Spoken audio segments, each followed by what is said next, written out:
वट सावित्री व्रत आने वाला है और जो महिलाएं अपने पति की तरक्की देखना चाहती है, पति की लंबी आयु देखना चाहती है, पति को करोड़पति बनते हुए देखना चाहती है, धनवान देखना चाहती हैं, जिन महिलाओं के बच्चे नहीं है, संतान प्राप्ति करना चाहती हैं, बार बार मिसकैरेज हो जाता है, ऐसी महिलाओं को वट सावित्री व्रत जरूर करना चाहिए। हमारे शास्त्रों ने तो कहा है कि ऐसी महिलाओं के लिए तो वट सावित्री व्रत जो होता है वो बहुत ज्यादा चमत्कारिक होता है, उचित फल देने वाला होता है। लेकिन जो नियम हम आपको बताने वाले हैं, जो सावधानियां बताने वाले हैं कि कैसे करना है, क्या करना है, कब करना है, ये बात आप जान लीजिए।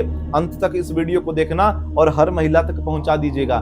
16 मई को वट सावित्री व्रत किया जाएगा और इसी दिन अमावस्या तिथि रहेगी, शनि जयंती रहेगी और सबसे बड़ी बात सौभाग्य योग भी इसी दिन है। अपने पति का यानी अपने सौभाग्य को जगाने के लिए, अपने पति के भाग्य को जगाने के लिए इस व्रत को आपको करना है। 16 मई को सवेरे जल्दी उठना है, ब्रह्म मुहूर्त में सुबह 4:30 बजे उठ जाइएगा और 4:30 बजे आपने अपने स्नान के जल में चुटकी भर हल्दी डालनी है और स्नान करना है।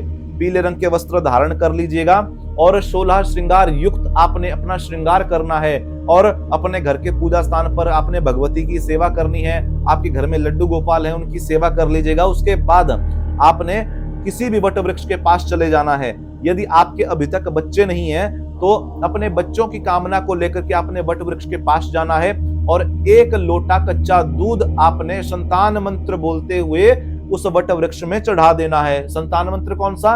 ओम क्लीम देवकी सुत गोविंद वासुदेव जगतपते देहि मे तनयम कृष्णम त्वामहम शरणं गतः। क्लीम ओम, क्लीम मंत्र से, क्लीम शब्द से इस मंत्र को संपुटित करते हुए आपको वट वृक्ष में यह दूध चढ़ा देना है। और यदि आपके पति बार बार बीमार रहते हैं, आप अपने पति की लंबी आयु चाहती है, तो 1 लोटा मीठा जल आपने वट वृक्ष में चढ़ा देना है। ओम नमः शिवाय बोलते हुए चढ़ा दीजिएगा और उसके बाद एक कलावे को आपने वट वृक्ष में बांधते हुए 7 बार परिक्रमा लगानी है, यानी वो कलावा आपने 7 बार घुमा करके वट वृक्ष को बांधना है। उसके बाद उसी स्थान पर बैठ करके आपको क्या करना है? सावित्री और सत्यवान की कथा श्रवण करनी है। सावित्री और सत्यवान की कथा यदि वट सावित्री व्रत में श्रवण ना की जाए तो वट सावित्री व्रत का कोई फल नहीं है, उसका फल नहीं मिलता। इसलिए इस बात का ध्यान रखना है कि सावित्री और सत्यवान की कथा आप लोगों ने जरूर श्रवण करनी है। और गुड़ और चना, भीगे हुए चने जो होते हैं, गुड़ और चना आपने वट वृक्ष को चढ़ाना है। सावित्री सत्यवान की यदि तस्वीर आपके पास है, नहीं होगी तो मंगवा लीजिएगा, वो आपने वहां पर विराजमान करके उनको भोग लगाना है और शेष प्रसाद आपके पास जो बच जाएगा उस प्रसाद को आप घर ले आइएगा। आपने थोड़ा सा, यदि संतान प्राप्ति की कामना है तो थोड़ा सा आपने ग्रहण करना है। पति बीमार है, थोड़ा सा प्रसाद अपने पति को खिला दीजिएगा। आप देखेंगे कुछ ही दिनों में आपका भाग्य उदय हो जाएगा। घर आकर के आपको विश्राम नहीं करना है, बल्कि आपके घर में जो तुलसी लगी हुई है ना, तुलसी भगवती की 11 या 21 परिक्रमाएं आपने जरूर लगानी है। तुलसी जी में आपने घी का दीपक प्रज्वलित करना है और परिक्रमा लगानी है और अपने इष्ट का, अपने आराध्य का या फिर ओम नमो भगवते वासुदेवाय नमः इस मंत्र का आप लोग जाप कर लीजिएगा। ये नियम यदि आप लोगों ने धारण कर लिए तो निश्चित बहुत जल्दी आपके ऊपर कृपा हो जाएगी। लेकिन कई बार ऐसा होता है कि माताएं बहनें कुछ सावधानियां नहीं रखती, जिस कारण से उनका व्रत टूट जाता है।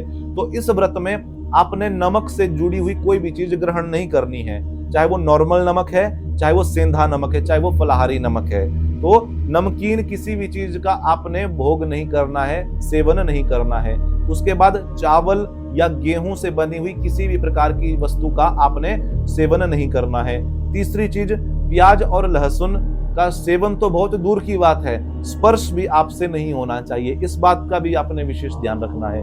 चौथी बात, मांस और मदिरा का भी आपने सेवन या दर्शन नहीं करना है। शास्त्र कहते हैं कि व्रत के दौरान यदि मदिरा या मांस, इस प्रकार की खराब चीजों का यदि दर्शन भी आप लोग कर लेते हैं तो व्रत का जो फल होता है वो घट जाता है, कम हो जाता है या फिर नष्ट हो जाता है। इसलिए इन बातों का आपने विशेष ध्यान रखना है। यदि आप निर्जल रह करके इस व्रत को करते हैं तो अति उत्तम है।